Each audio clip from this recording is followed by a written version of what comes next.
നമ്മൾ ആറ്റുനോറ്റുകൊണ്ട് നടന്നിരുന്ന നമ്മുടെ ഒരു റിലേഷൻഷിപ്പ് പൊളിഞ്ഞു പോയാൽ നമ്മൾ എന്താ ചെയ്യേണ്ടത്, നമ്മൾ എങ്ങനെയാണ് റിയാക്ട് ചെയ്യേണ്ടത്? ഇന്ന് ഞാൻ ഇങ്ങനെ ഒരു വീഡിയോ എടുക്കാനായിട്ട് ഒത്തിരി കാര്യങ്ങളുണ്ട്. അതിലൊന്ന് ഞാൻ ഈ അടുത്ത് വായിച്ച ഡിസ്റ്റർബിംഗ് ആയിട്ടുള്ള ഒരു ന്യൂസാണ്. അപ്പം അതിനകത്ത് സംഭവിച്ചത്, ആഗ്രയിലുള്ള 32 വയസ്സായിട്ടുള്ളൊരു പെൺകുട്ടി, അവർ ഒരു 4 വർഷമായിട്ടൊരു പോലീസ് ഉദ്യോഗസ്ഥൻ്റെ കൂടെ ഒരു ലിവിങ് റിലേഷനിലായിരുന്നു. അയാളാണെങ്കിൽ ഇവരെ ചീറ്റ് ചെയ്തിട്ട് വേറൊരു കല്യാണം കഴിക്കാൻ ശ്രമിച്ചപ്പം ഈ യുവതി അതിൽ മനം നൊന്നിട്ട് അവർ ഒരു വീഡിയോ എല്ലാം ഷൂട്ട് ചെയ്ത് സോഷ്യൽ മീഡിയ പ്ലാറ്റ്ഫോംസിൽ ഇട്ടിട്ട് ഒരു സെൽഫ് ഹാമൊക്കെ ചെയ്തു. അത് ഞാൻ എന്താണെന്ന് ഞാൻ പറയുന്നില്ല, കൂടുതൽ പറയാനായിട്ട് ആഗ്രഹിക്കുന്നില്ല അതിനെ പറ്റിയിട്ട്. രണ്ടാമത്തത്, നമ്മുടെ നാട്ടിൽ തന്നെയുള്ള ഒരു ഇൻഫ്ലുവൻസർ റിയാക്ട് ചെയ്ത 2 വീഡിയോസിനെ കുറിച്ചിട്ട് എൻ്റെ ഒരു സുഹൃത്ത് കുറച്ച് തമാശയായിട്ട് കുറച്ച് കാര്യങ്ങൾ സംസാരിച്ചതാണ്. അപ്പം ആ റിയാക്ഷൻ വീഡിയോ ചെയ്ത ചാനലിൻ്റെ പേര് I think life of Ananthu. And Ananthu സംസാരിച്ചത് കേരളത്തിലെ 2 ഇൻഫ്ലുവൻസർ കപ്പിളിനെ കുറിച്ചിട്ടാണ്. അതിലൊരു കപ്പിൾ ഇടയ്ക്കിടയ്ക്ക് അടിച്ചു പിരിയും, പിന്നെ അവർ ഒന്നിക്കും. അങ്ങനത്തെ ഒരുപാട് വീഡിയോസിനെ കുറിച്ചിട്ട്. വേറൊരു കപ്പിൾ ഓൾറെഡി അവർ പിരിഞ്ഞു, പക്ഷേ ഇതിന് ശേഷം അവർ അങ്ങോട്ടും ഇങ്ങോട്ടും ഒക്കെ ആർഗ്യുമെൻറ്റ്സ്, കുറേ അങ്ങോട്ടും ഇങ്ങോട്ടും ആരോപണങ്ങൾ ഉന്നയിക്കുക, അങ്ങനത്തെ കുറേ കാര്യങ്ങളായിട്ട് മുന്നോട്ട് പോകുന്നതിനെ പറ്റിയിട്ടൊക്കെയാണ്. സോ സാധാരണ രീതിയിൽ നമ്മൾ കാണുന്ന കുറേ വാർത്തകളുണ്ട്. ഒന്ന്, ബ്രേക്കപ്പ് ആയി കഴിഞ്ഞിട്ടുണ്ടെങ്കിൽ ആൾക്കാർ സെൽഫ് ഹാം ചെയ്യുന്നു. 2, ബ്രേക്കപ്പ് ആയി കഴിഞ്ഞിട്ടുണ്ടെങ്കിൽ ആൾക്കാർ റിവെഞ്ച് എടുക്കുന്നു. ആ റിവെഞ്ചിൻ്റെയൊക്കെ ലെങ്ത് ചിലപ്പം എക്സ്ട്രീം ആയിട്ട് പോകാൻ സാധ്യതയുണ്ട്. അപ്പം ഒരിക്കൽ ഈ ഒരു സിറ്റുവേഷൻ, അതായത് ഒരു നമ്മൾ ഭയങ്കരമായിട്ട് കല്യാണം വരെയൊക്കെ എത്തും എന്നൊക്കെ ആഗ്രഹിച്ച ഒരു റിലേഷൻഷിപ്പ്, എന്താ പറയുക, ഇല്ലാണ്ടായ എക്സ്പീരിയൻസ് ഉള്ള ഒരു വ്യക്തി എന്നുള്ള നിലയ്ക്ക് എനിക്ക് ചില കാര്യങ്ങൾ റിലേറ്റ് ചെയ്യാനും സംസാരിക്കാനൊക്കെ പറ്റും. ഏറ്റവും പ്രധാനപ്പെട്ട ഒറ്റ പോയിന്റിനെ കുറിച്ചിട്ട് സംസാരിക്കാനാണ് നമ്മളിന്ന് ആഗ്രഹിക്കുന്നത് കേട്ടോ. അതായത് ഒരു റിലേഷൻഷിപ്പ് പൊളിയുമ്പം ഒരാൾക്ക് ഉണ്ടാവാൻ പോകുന്ന ഏറ്റവും വലിയ ബുദ്ധിമുട്ടെന്ന് പറയണത് അയാൾക്ക് സ്വയം വേർത്ത്ലെസ് ആയിട്ട് തോന്നുക എന്നുള്ളതാണ്, അല്ലെങ്കിൽ സ്വയം വിലയില്ലാണ്ട് തോന്നുക എന്നുള്ളതാണ്. ഇതിനകത്ത് നമ്മളുടെയൊക്കെ സുഹൃത്തുക്കളാണെങ്കിലും നമ്മളെയാണെങ്കിലും പൊതുവെയുള്ള ജനങ്ങളെയാണെങ്കിലും നമ്മളിങ്ങനെ ഒബ്സർവ് ചെയ്യുമ്പം ഇവരെല്ലാവരും ആ ടൈമിൽ സംസാരിക്കുന്നത് കാണുന്ന ചില കാര്യങ്ങളുണ്ട്. എന്നെ ഒന്നും കൊള്ളില്ലാത്തത് കൊണ്ടാണ് വേറെ ആളുടെ കൂടെ പോയത്, ഇവരൊന്നും പറഞ്ഞിരുന്നെങ്കിൽ ഞാൻ ചേഞ്ച് ചെയ്തേനെ, ഇനി വേണമെങ്കിലും ഞാനത് ചേഞ്ച് ചെയ്യാൻ ശ്രമിക്കാം, എൻ്റെ ലൈഫിലോട്ട് തിരിച്ചു വരാൻ പറയും, ഇങ്ങനെ ബെഗ് ചെയ്യുന്നതൊക്കെ കാണാൻ പറ്റും. അപ്പം അതിൻ്റെ അർത്ഥം നമ്മൾ അത്രയ്ക്കും സെൽഫ് വർത്ത് നശിച്ച ഒരു സിറ്റുവേഷനിൽ എത്തി എന്നുള്ളതാണ്.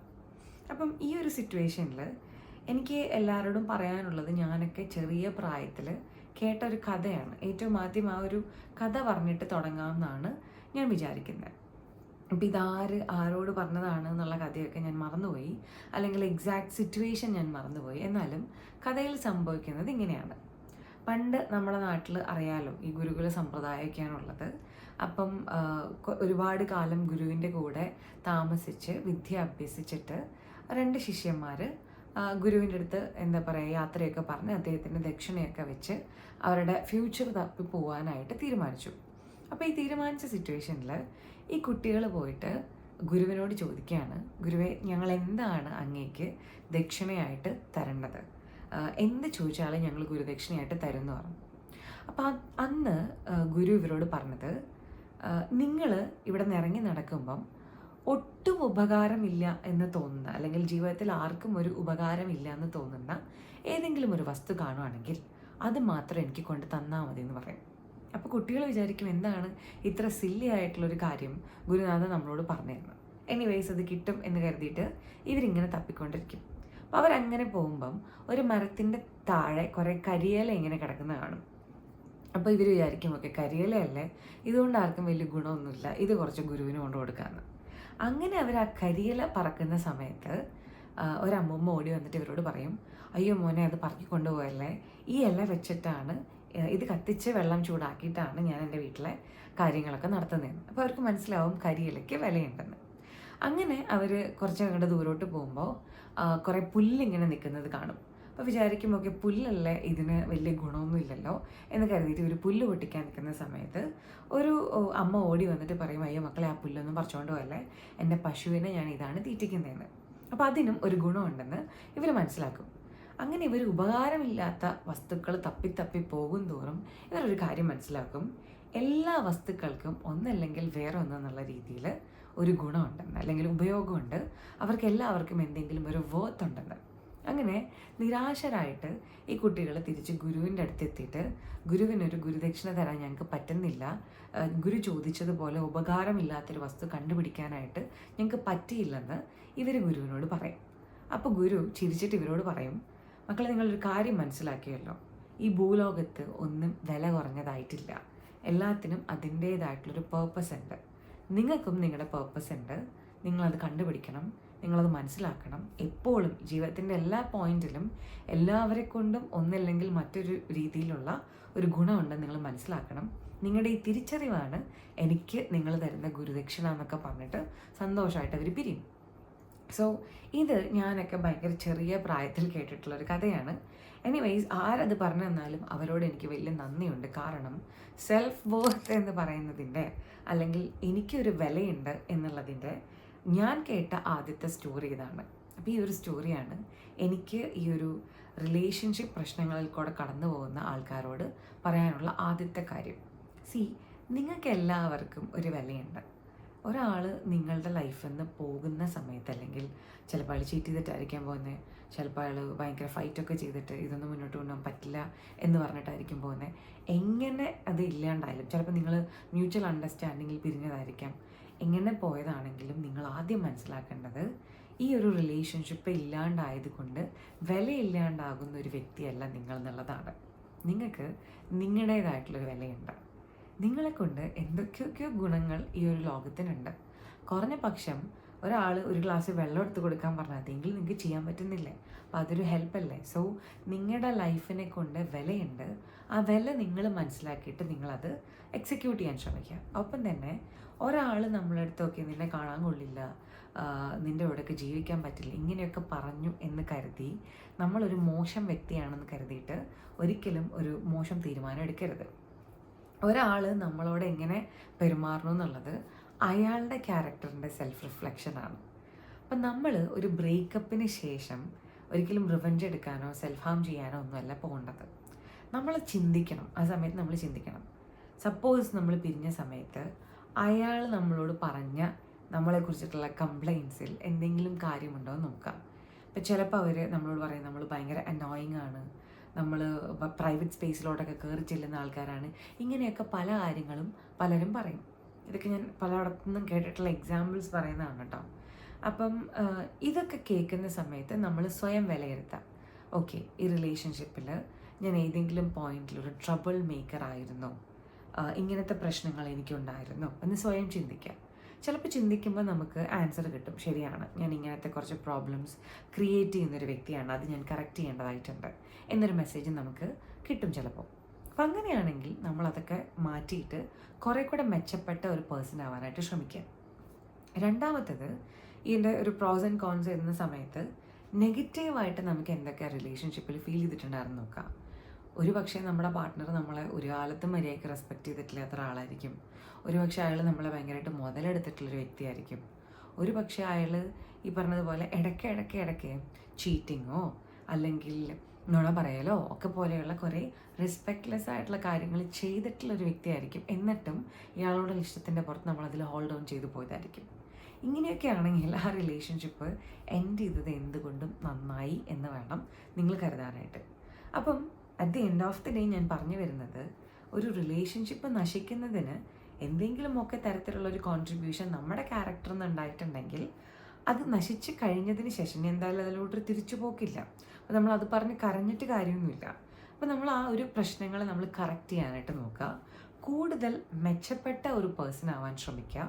എന്നിട്ട് ആ ഒരു മെച്ചപ്പെട്ട പേഴ്സൺ ആയതിനു ശേഷം നമ്മൾ പിന്നീട് പിൽക്കാലത്ത് ഓക്കെ, ഞാൻ ഇങ്ങനെയൊക്കെയാണ്, ഇതുപോലെയുള്ള തെറ്റുകളൊക്കെയാണ് ഞാൻ വരുത്തിയിട്ടുള്ളത്, ഇതൊന്നും ഞാൻ വരുത്താനായിട്ട് പാടില്ല, ഇതാണ് എൻ്റെ ഒരു റിയൽ പൊട്ടൻഷ്യൽ എന്നൊക്കെ കരുതിയിരിക്കുന്ന സമയത്ത് അതുപോലെയുള്ള ഒരു സർക്കിൾ ഓഫ് ആൾക്കാർ, നമ്മൾ ഉയർന്ന നിലവാരത്തിലാവുമ്പോൾ അതേ നിലവാരത്തിലുള്ള ആൾക്കാർ നമ്മുടെ ലൈഫിലോട്ട് വരും. അതിന് ശേഷമൊക്കെ പിന്നെ നമ്മൾ റിലേഷൻഷിപ്പിനെ കുറിച്ച് ചിന്തിക്കാൻ പാടുള്ളൂ. ഇതും ഞാൻ എടുത്തു പറയാനൊരു കാരണമുണ്ട്.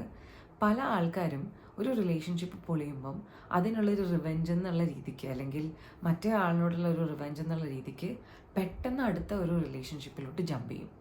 അപ്പം ഇവിടെ ഇനീഷ്യലി ഒക്കെ നമുക്ക് തോന്നും, ഞാനൊരു റിവെഞ്ച് എടുത്തു, എനിക്ക് വളരെ പെട്ടെന്ന് വേറൊരാൾ, ഇപ്പോഴത്തെ പിള്ളേരുടെ ഭാഷയിലൊക്കെ പറഞ്ഞ വേറൊരാൾ എനിക്ക് സെറ്റായി, അതുകൊണ്ട് എനിക്കിനി ഒന്നും നോക്കാനില്ല എന്നൊക്കെ നമ്മൾ ചിന്തിക്കും. പക്ഷേ വളരെ ഒരു ഷോർട്ട് പീരീഡിലാണ് നമ്മൾ ഇങ്ങനത്തെ ഒരു തീരുമാനം എടുക്കുന്നത്. അപ്പം അങ്ങനത്തെ ഒരു തീരുമാനം ചെറിയ പീരീഡിൽ എടുക്കുമ്പോൾ നമ്മൾ ഒരിക്കലും ആ ആളിനെ കുറിച്ചുള്ള ഒരു ബാക്ക്ഗ്രൗണ്ട് വെരിഫിക്കേഷൻ നടത്തിയിട്ടുണ്ടായിരിക്കില്ല, അയാളെ ഒബ്സർവ് ചെയ്തിട്ടുണ്ടായിരിക്കില്ല, അയാളുടെ ക്യാരക്ടറും നമ്മുടെ ക്യാരക്ടറും തമ്മിൽ ഒത്തുപോകുന്നൊന്നും നോക്കിയിട്ടുണ്ടായില്ല. അപ്പം ഇതിൽ പിന്നെ കുറച്ച് നാൾ കഴിയുമ്പോൾ, അതായത് റിവെഞ്ചൊക്കെ എടുത്തു കഴിഞ്ഞതിന് ശേഷം കുറച്ച് നാൾ കഴിയുമ്പോൾ നമ്മൾ മനസ്സിലാക്കാൻ പോകുന്നത് 2 എൻഡിൽ കിടക്കുന്ന കാര്യങ്ങളാണ്. ഒന്നെന്ന് പറയുന്നത്, ചിലപ്പോൾ ഈ പുതിയതായിട്ട് നമ്മൾ സെലക്ട് ചെയ്ത പാർട്ട്ണർ ഭയങ്കര പാവമായിരിക്കും, അതിൻ്റേതായിട്ടുള്ള ക്യാരക്ടറും കാര്യങ്ങളൊക്കെ ഉണ്ടായിരിക്കും, പക്ഷേ നമ്മളുമായിട്ട് ഒത്തുപോകുന്ന ഒരു രീതി ആയിരിക്കില്ല അയാളുടേത്. അപ്പം അങ്ങനെയാണെങ്കിൽ നമ്മൾ അയാളെ ഹേർട്ട് ചെയ്യും.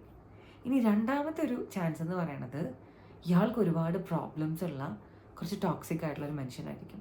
അങ്ങനെയാണെങ്കിൽ നമ്മൾ അതിനകത്ത് വീണ്ടും ഒരു ട്രാപ്പിലാകുന്നത് പോലത്തെ ഒരവസ്ഥയിൽ വരും. രണ്ടായാലും ക്ലാരിറ്റി ഇല്ലാണ്ടിരിക്കുന്ന സമയത്ത് വളരെ പെട്ടെന്ന് ജമ്പ് ചെയ്തിട്ട് ഒരു തീരുമാനം എടുക്കുന്നതും മറ്റൊരാളുമായിട്ട് റിലേഷൻഷിപ്പിലാകുന്നതും തെറ്റായിട്ടുള്ള കാര്യങ്ങളാണ്.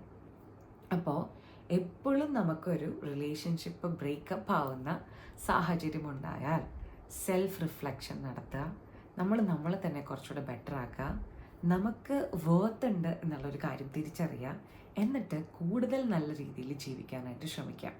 സോ ഞാൻ പറയാനുള്ള കാര്യങ്ങൾ ഏകദേശമൊക്കെ ഭംഗിയിൽ പറഞ്ഞു എന്നാണ് വിചാരിക്കുന്നത്. പക്ഷേ എനിക്കറിയാം, ഞാനും ആ ഒരു ഒരു ബ്രേക്കപ്പ് പെയിൻ എന്നൊക്കെ പറയുന്ന ഒരു സ്റ്റേജിൽ കൂടെ കടന്നു പോയിട്ടുള്ളൊരു വ്യക്തിയാണ്. അപ്പോൾ അങ്ങനത്തെ ഒരു സമയത്ത് നമുക്ക് സ്വാഭാവികമായിട്ടും ഇങ്ങനത്തെ കാര്യങ്ങളൊന്നും പറഞ്ഞാൽ തലേ കയറില്ലെന്നറിയാം, നമ്മൾ പെയിനിലായിരിക്കും. So when you are in pain, ഇപ്പോൾ നിങ്ങൾക്ക് കരച്ചിലാണ് വരുന്നത് വെച്ചാൽ കരഞ്ഞ് തീർക്കുക, നിങ്ങൾക്കൊരു ബ്രേക്കാണ് വേണ്ടത് വെച്ചാൽ ബ്രേക്ക് എടുത്ത് തീർക്കുക, നിങ്ങൾക്ക് നിങ്ങളും പാർട്ട്ണറും തമ്മിൽ ഒരു ഓർഗനൈസേഷനിലാണ് വർക്ക് ചെയ്യണേ, നിങ്ങൾക്ക് അവിടെ നിന്ന് മാറിയില്ലെങ്കിൽ ശരിയാവില്ല എന്ന് തോന്നിയാൽ നിങ്ങളത് ചെയ്യുക. ഇതൊക്കെ കുറച്ച് കോസ്റ്റ്ലി ആയിട്ടുള്ള തീരുമാനങ്ങളാണ്, ജോബ്, ഇൻകം, ഇതൊക്കെ റിലേറ്റ് ചെയ്തിട്ടുള്ള കാര്യങ്ങളാണ്, ചിന്തിച്ച് തീരുമാനിക്കുക. At the end of the day നിങ്ങളുടെ മെൻ്റൽ ഹെൽത്ത്, മെൻ്റൽ പീസ്, നിങ്ങൾ കൂടുതൽ നല്ല വ്യക്തിയാവുക, ഇതൊക്കെയാണ് മാറ്റർ ചെയ്യുന്നത്. പിന്നെ നമ്മൾ എപ്പോഴും മനസ്സിലാക്കേണ്ട ഒരു കാര്യം എന്ന് പറയുന്നത്, എല്ലാം ഒരു ടൈപ്പ് ഓഫ് എനർജിയാണ്. എന്ന് വെച്ചാൽ എനിക്ക് എന്ന് പറയുന്ന ഒരു വ്യക്തിക്കൊരു എനർജി ഉണ്ട്, നമ്മുടെ പാർട്ട്ണറായിട്ടിരിക്കുന്ന വ്യക്തിക്കൊരു എനർജി ഉണ്ട്. സോ ഒരു എനർജി ഫീൽഡ് വേറെ എനർജി ഫീൽഡിന് നെഗറ്റീവ് ഇമ്പാക്റ്റാണ് ഉണ്ടാക്കുന്നതെന്നാണെങ്കിൽ, ഇപ്പോൾ നമ്മുടെ ശരീരത്തിലോട്ടൊക്കെ ഈ വൈറസൊക്കെ കയറുമ്പോൾ, പനിയൊക്കെ വന്ന് നമ്മുടെ ശരീരം അതിനോട് ഫൈറ്റ് ചെയ്തിട്ട് അതിനെ പുറത്ത് കളയാൻ നോക്കില്ലേ, അതേപോലെ ഈ ഒരു എനർജി ഫീൽഡിനെ നമുക്ക് ഓക്കെ അല്ലാത്തൊരു എനർജിയാണ് വേറെ ആൾ കൊണ്ടുവരുന്നതാണെങ്കിൽ അതിനെ പുറത്താക്കാനായിട്ട് ഈ ഒരു യൂണിവേഴ്സൽ എനർജി ട്രൈ ചെയ്തുകൊണ്ടിരിക്കും. അപ്പം എന്തെങ്കിലുമൊക്കെ ഒരു കാരണവശാൽ ഒരു റിലേഷൻഷിപ്പ് പൊളിഞ്ഞു പോയാൽ അത് നമുക്ക് ഓക്കെ അല്ലാത്തൊരു കാര്യമായിരുന്നു എന്ന് നിങ്ങൾ മനസ്സിലാക്കുക. ഒരിക്കലും ഒരു റിവെഞ്ച് മോഡിലോട്ടോ അടിയിലോട്ടോ ഇടിയിലോട്ടോ പരസ്പരം ചെളി വാരി എറിയുന്ന സ്റ്റേജിലോട്ടോ ഒന്നും പോകാണ്ടിരിക്കുക. അയാളുടേതായിട്ടുള്ള രീതിയിൽ വളരട്ടെ, നമുക്ക് നമ്മുടേതായിട്ടുള്ള രീതിയിൽ വളരാം. ഇനി ഇപ്പം എൻ്റെ റിലേഷൻഷിപ്പിൻ്റെ കാര്യം പറഞ്ഞപ്പം എനിക്ക് പറയാൻ തോന്നിയ ഒരു കാര്യമുണ്ട് കേട്ടോ. അതായത് ഞാൻ ഒരു റിലേഷൻഷിപ്പിലോട്ട് കടക്കണേക്കാട്ടിലും മുമ്പ് ചില പ്രധാനപ്പെട്ട കാര്യങ്ങൾ ഈ വ്യക്തികളായിട്ട് പറയാറുണ്ട്. It's always important.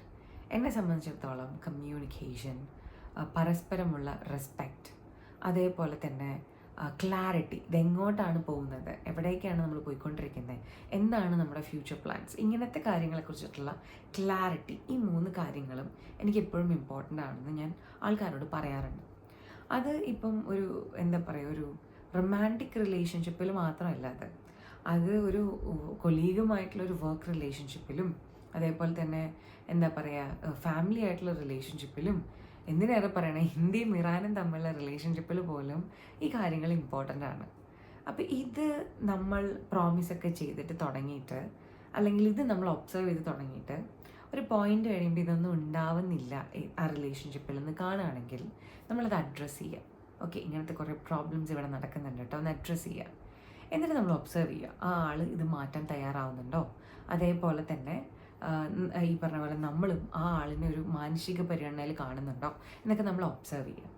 ഒബ്സർവ് ചെയ്തിട്ട് ഇതിൽ മാറ്റങ്ങളൊന്നുമില്ല എന്ന് കാണുകയാണെങ്കിൽ, ഇതിനകത്ത് ക്ലാരിറ്റി ഇല്ല എന്ന് കാണുകയാണെങ്കിൽ, ഇതിനകത്ത് ഒരുപാട് നുണകളുണ്ട് എന്ന് കാണുകയാണെങ്കിൽ, ട്രൈ ടു അണ്ടർസ്റ്റാൻഡ് ദാറ്റ് ഇത് ലോങ് റണ്ണിൽ പോകുന്ന ഒരു കാര്യമായിരിക്കില്ല. അപ്പോൾ നിങ്ങൾക്ക് അയാളോട് എത്ര ഇഷ്ടമുണ്ടെങ്കിലും, എത്ര എന്താ പറയുക, നിങ്ങൾ അയാളോടുള്ള സ്നേഹത്തിൽ എത്ര ബ്ലൈൻഡ് ആണെങ്കിലും ഇതിൻ്റെ ഒരു റിയാലിറ്റി നിങ്ങൾ മനസ്സിലാക്കുക, പ്രോബ്ലംസ് കമ്മ്യൂണിക്കേറ്റ് ചെയ്യുക. എന്നിട്ടും അത് വർക്കൗട്ട് ആവുന്നില്ല എന്ന് തോന്നുകയാണെങ്കിൽ ആ സാധനം അല്ലെങ്കിൽ ആ ഒരു സംഗതി അവിടെ വെച്ചിട്ട് നമ്മൾ ഡ്രോപ്പ് ചെയ്യാൻ നോക്കുക. കാരണം അത് നമ്മളപ്പം ചെയ്തില്ലെങ്കിൽ ഫ്യൂച്ചറിൽ നമുക്കത് കൂടുതൽ പ്രോബ്ലംസ് ആയിട്ട് മാറും. അപ്പോൾ ഞാനിവിടെ പറഞ്ഞത് എൻ്റെ ലൈഫിലത്തെ എക്സ്പീരിയൻസും കാര്യങ്ങളിൽ നിന്നും എനിക്ക് മനസ്സിലായിട്ടുള്ള കുറച്ച് സംഗതികളാണ്. അല്ലാണ്ട് ഇത് എൻ്റെ റിലേഷൻഷിപ്പിൻ്റെ ഒരു സമ്മറി ഒന്നുമല്ല, പക്ഷേ പറയണം എന്ന് തോന്നിയിട്ടുള്ള ഇമ്പോർട്ടൻ്റ് ആയിട്ടുള്ള കാര്യങ്ങളാണ്. അപ്പം ഇതൊക്കെ നിങ്ങൾ നിങ്ങളുടെ മനസ്സിൽ വെക്കണം. ഒപ്പം തന്നെ ഏറ്റവും കൂടുതൽ നിങ്ങൾ മനസ്സിലാക്കേണ്ടത് എല്ലാ ആൾക്കാർക്കും, നമ്മൾ നേരത്തെ കഥയിൽ പറഞ്ഞതുപോലെ എല്ലാവർക്കും ഒരു വിലയുണ്ട്. അപ്പം ഒരിക്കലും ഒരാൾ നിങ്ങളെ ഉപേക്ഷിച്ച് പോയെന്ന് കരുതിയിട്ട് നിങ്ങൾക്ക് വിലയില്ല എന്ന് നിങ്ങൾ വിചാരിക്കരുത്. അതിൻ്റെ പേരിൽ നിങ്ങൾ മണ്ടത്തരങ്ങളൊന്നും കാണിക്കരുത്.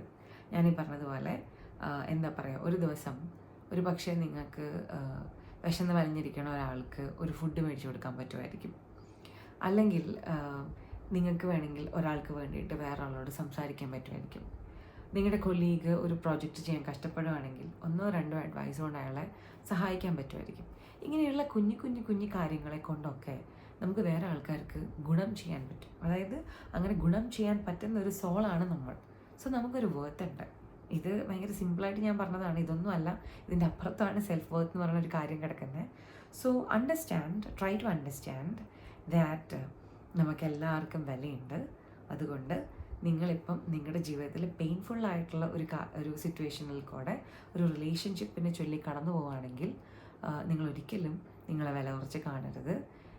ഇപ്പോൾ ഈ കരഞ്ഞുകൊണ്ടിരിക്കുന്ന സംഗതിനെയൊക്കെ കുറിച്ചിട്ട് ആലോചിച്ചിട്ട് കുറേ നാൾ കഴിയുമ്പോൾ നമ്മൾ അയ്യേ ഇതിനൊക്കെയാണ് ഞാൻ കരഞ്ഞേ എന്ന് ചിന്തിക്കുന്ന ഒരു സ്റ്റേജ് വരും. ആ സ്റ്റേജിലോട്ട് നമ്മൾ എത്തണം. സോ സെൽഫ് ഇംപ്രൂവ്മെൻറ്റിന് വേണ്ടിയിട്ട് സമയം കണ്ടെത്തുക, സെൽഫ് റിഫ്ലക്ഷൻ ഉണ്ടാക്കുക, കൂടുതൽ ബെറ്റർ ആയിട്ടുള്ളൊരു പേഴ്സണായിട്ട് മാറുക. അപ്പം ഇങ്ങനെയുള്ള കാര്യങ്ങളൊക്കെ സംസാരിക്കാൻ എനിക്കിഷ്ടമാണ്. ഇതുപോലെയുള്ള കാര്യങ്ങൾ കേൾക്കാൻ നിങ്ങൾക്ക് താല്പര്യമുണ്ടെങ്കിൽ നിങ്ങൾ ഈ വീഡിയോ എന്താ പറയുക, നിങ്ങളുടെ ഫ്രണ്ട്സുമായിട്ട് ഷെയർ ചെയ്യുക, കാണുക, ഈ ചാനൽ സബ്സ്ക്രൈബ് ചെയ്യുക. അപ്പം ഇതിൽ നിന്നൊരു യാത്ര പറയണതിനെക്കാട്ടിലും മുമ്പ് എനിക്ക് പറയാനുള്ളൊരു സംഗതി എന്ന് പറയുന്നത്, അല്ലെങ്കിൽ ഞാൻ വിഷ് ചെയ്യുന്നത്, that you'll make your life bigger, better, beautiful എന്നുള്ളൊരു കാര്യമാണ്. സോ അങ്ങനെ പ്രതീക്ഷിച്ചിട്ട് ഇപ്പോൾ തൽക്കാലം ഞാനൊരു ടാറ്റ പറയട്ടെ. Thank you so much for watching.